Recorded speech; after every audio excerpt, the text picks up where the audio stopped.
Oh, you finally stopped pretending to be small. There you are, you magnificent disaster, you beautiful storm wrapped in flesh and bone. You can feel it, can't you? That transformation, that mutation, that undeniable rewiring of everything you broadcast into the universe. Something ancient shattered inside you, something they could never contain. And now reality itself is scrambling to comprehend what you've evolved into. Because here's the part nobody's confessing. Here's what they're muttering in their sacred spaces behind closed doors and desperate rituals and frantic prayers. They're terrified, not bothered, not uneasy, not troubled, absolutely terrified, marrow deep, spirit rattling, losing sleep every night, terrified. And the most hilarious part, you haven't even touched them. You simply refuse to diminish yourself anymore, refuse to justify your existence, refuse to season yourself with apologies for people who were always destined to reject your authenticity. You adjusted your vibration, and suddenly they're running to mystics begging for shields against you. Let that reality settle into your bones for a moment. They're actually paying strangers, lighting incense, cleansing spaces, buying talismans, breathing your name into ceremonies designed to block your frequency. Do you grasp how much power that represents? Do you understand the magnitude of your presence when people require supernatural reinforcement just to exist near your energy? You're not just occupying space in their minds anymore. You've become the architect of their entire mental landscape. They wake up analyzing you. They fall asleep predicting your patterns. They monitor your existence like they're tracking an approaching hurricane. And when your frequency transformed, when you finally abandoned the performance and embraced the totality of your authentic self, something in their reality fractured because they'd grown dependent on the previous you, the controllable you. The addition that whispered instead of spoke and smiled through the pain and never challenged why conversations stopped when you had something to say.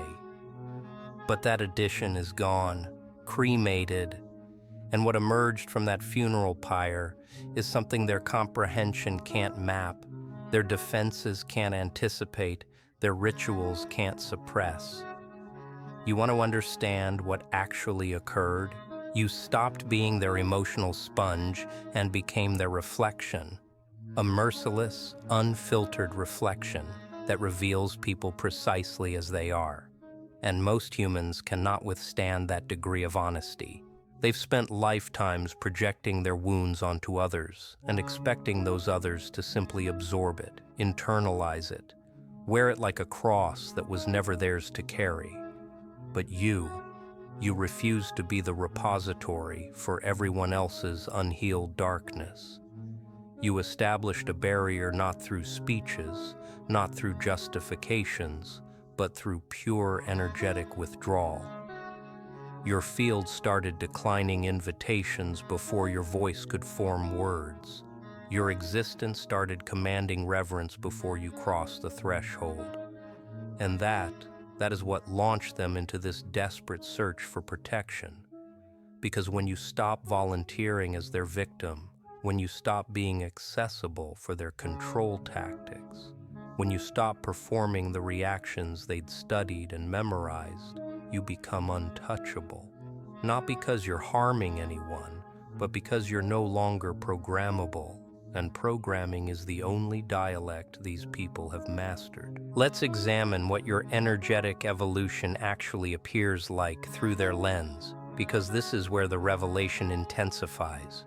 They used to observe you and recognize someone they could orchestrate, someone they could anticipate, someone whose triggers they'd mapped with precision. But now when they witness you, they encounter something completely foreign. They see certainty where there used to be doubt. They see stillness where there used to be constant explanation. They see independence where there used to be frantic hunger for validation. You're not rehearsing anymore. You're not competing for their blessing. You're not compressing yourself to occupy rooms that were never constructed for someone of your caliber anyway. And this metamorphosis from accommodating to self-determined force of existence, it's not something their logic can process. It's not something they can rationalize with their standard dismissive stories. So they react how frightened people always react when facing something that shatters their assumptions about power structures.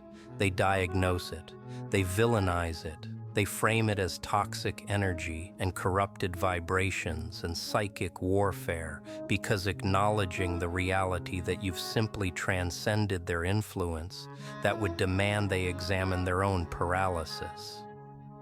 And that's a truth they're unwilling to witness. Here's what's genuinely unfolding in those spiritual sessions they're scheduling.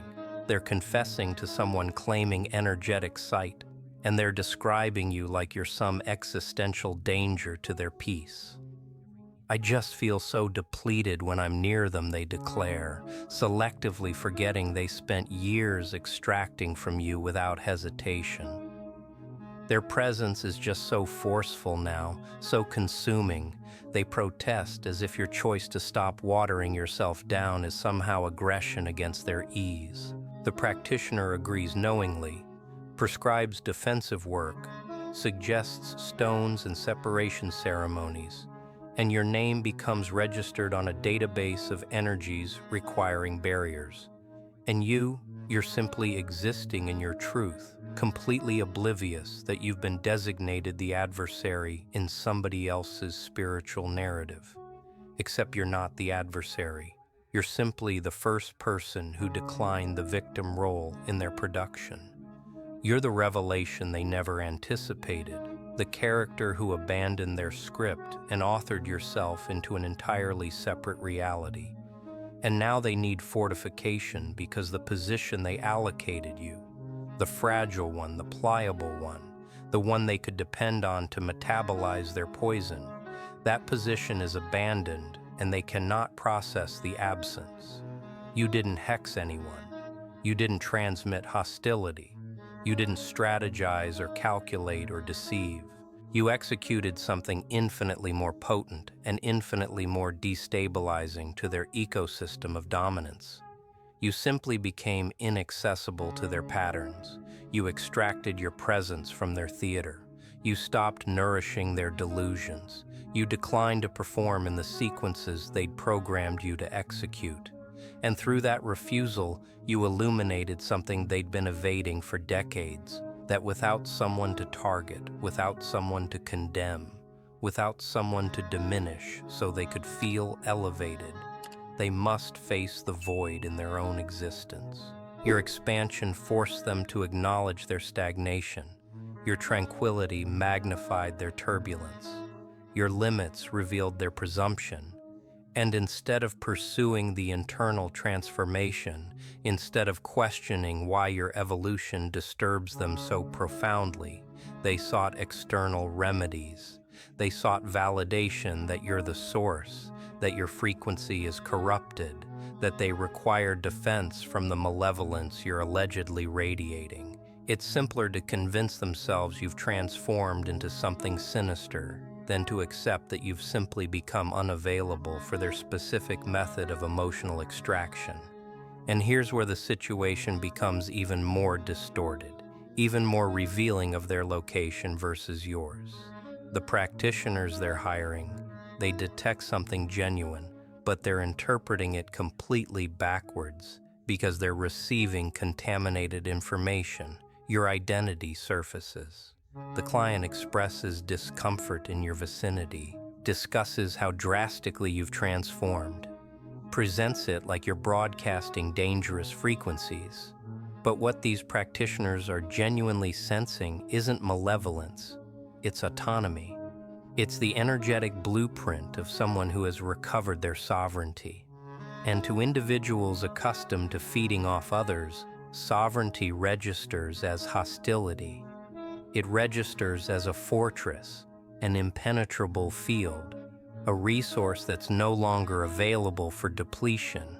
So they translate it as negative energy, because within their paradigm, Anyone who isn't open and accessible and providing must be defended and antagonistic and hazardous. They cannot imagine a third possibility, which is that you've simply become intentional. You haven't sealed your spirit. You've just constructed a screening process.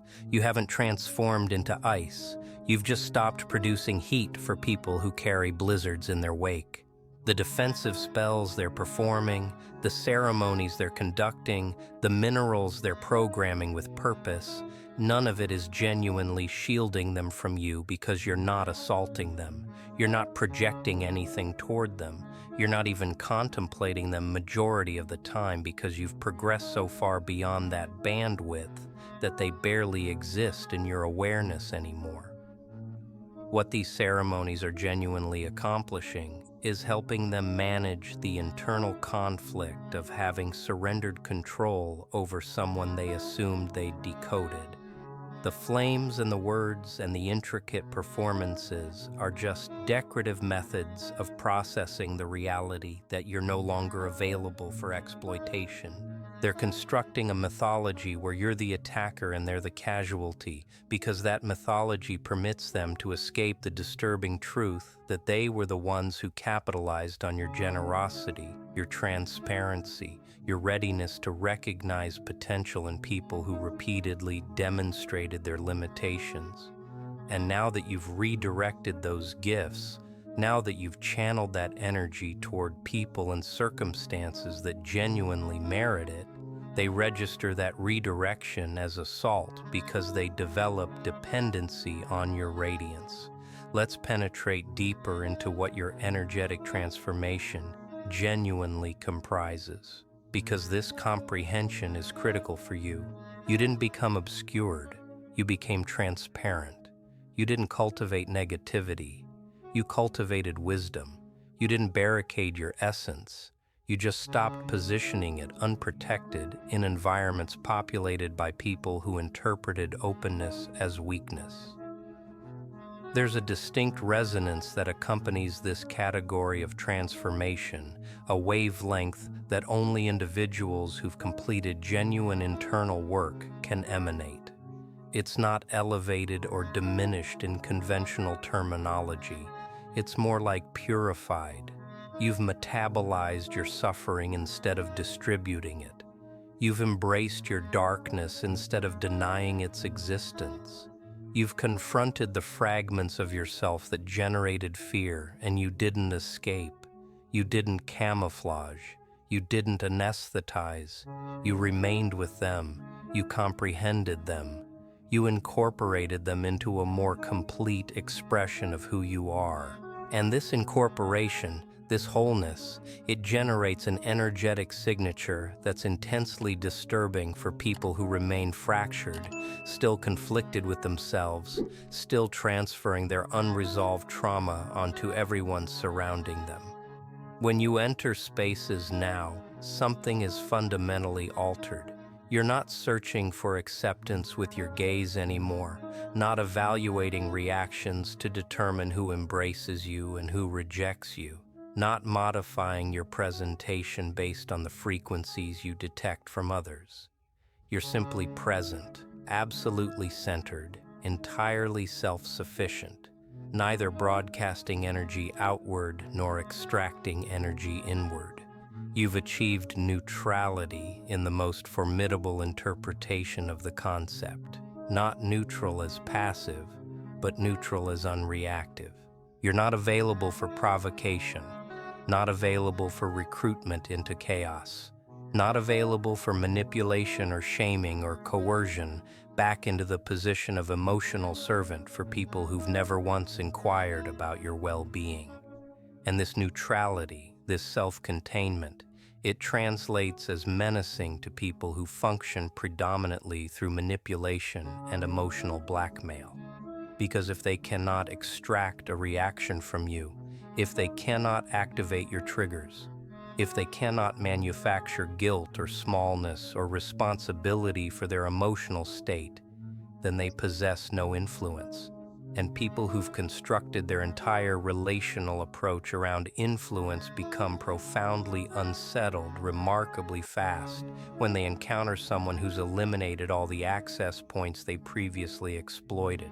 You're not executing anything against them, but your simple existence at this new frequency is presenting a mirror they refuse to examine. When they're proximate to you now, they're confronted with their own performance because you're no longer acting.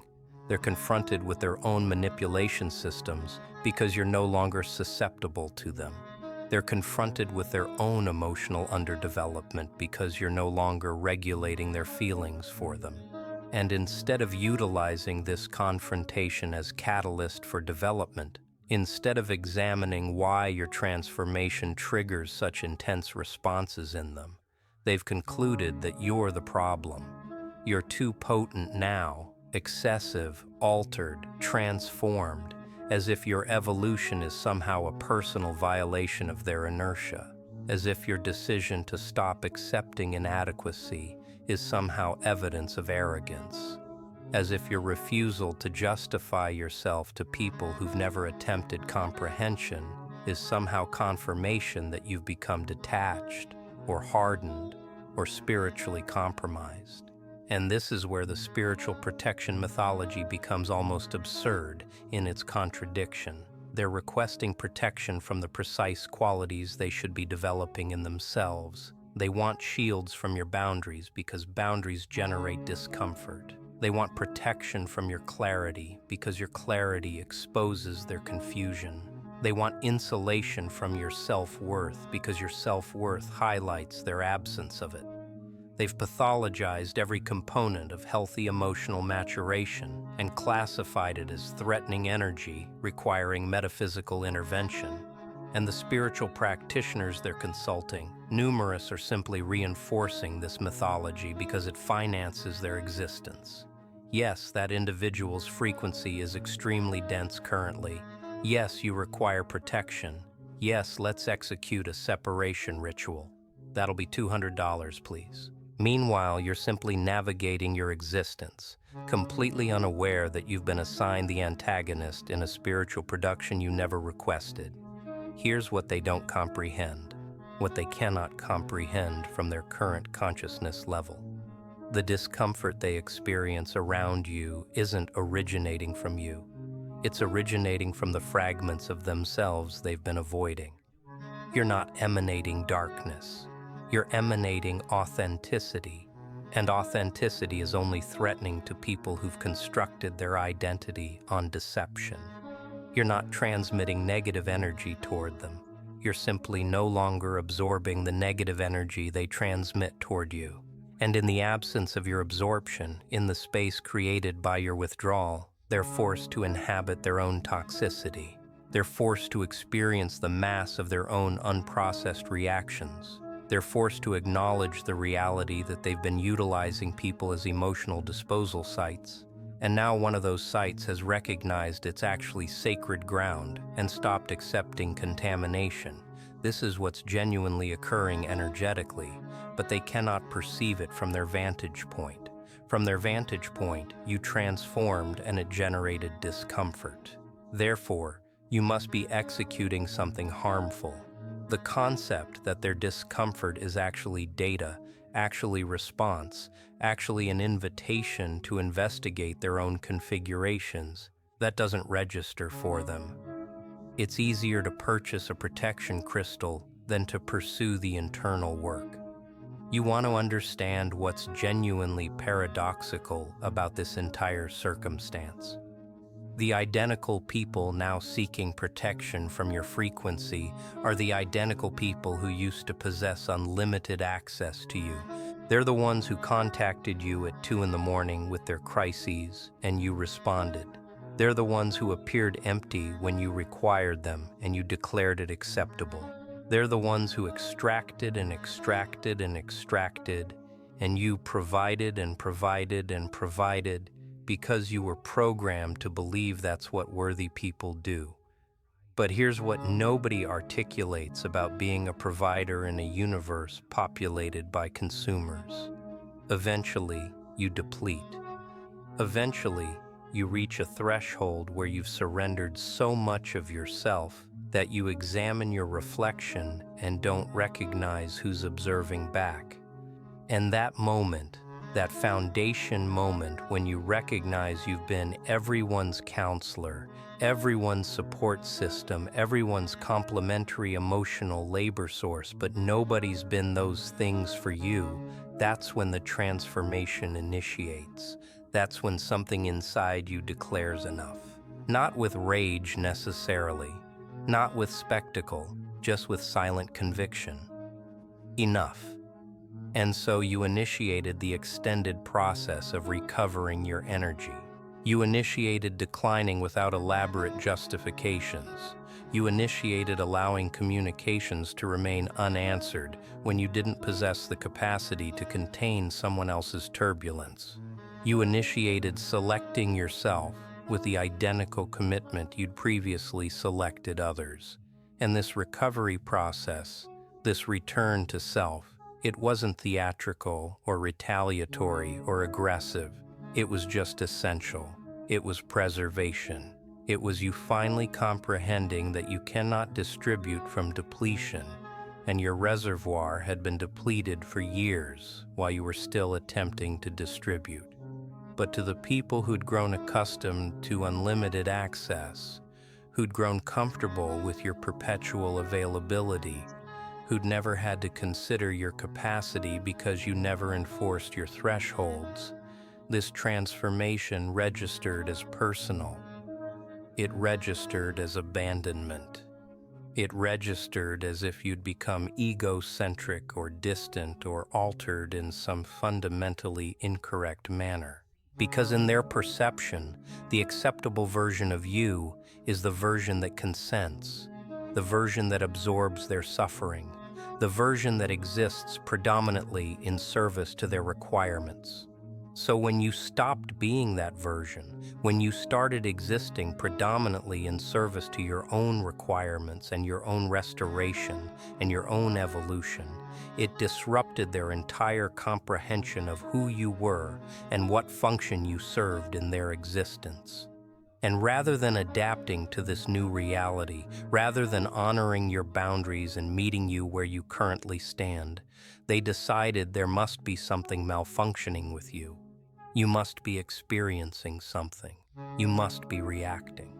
You must be emanating negative energy because the alternative, which is that you've simply evolved beyond the dynamic they were comfortable with, that would require them to examine their own behavioral configurations and their own emotional dependencies and their own tendency to treat people like utilities rather than human beings with their own requirements and thresholds. And that's work they're unwilling to execute. So they visit spiritual practitioners and they frame your evolution as a threat, your boundaries as aggression, your self-preservation as attack frequency. And those practitioners, recognizing an opportunity to profit from someone's fear and confusion, they participate.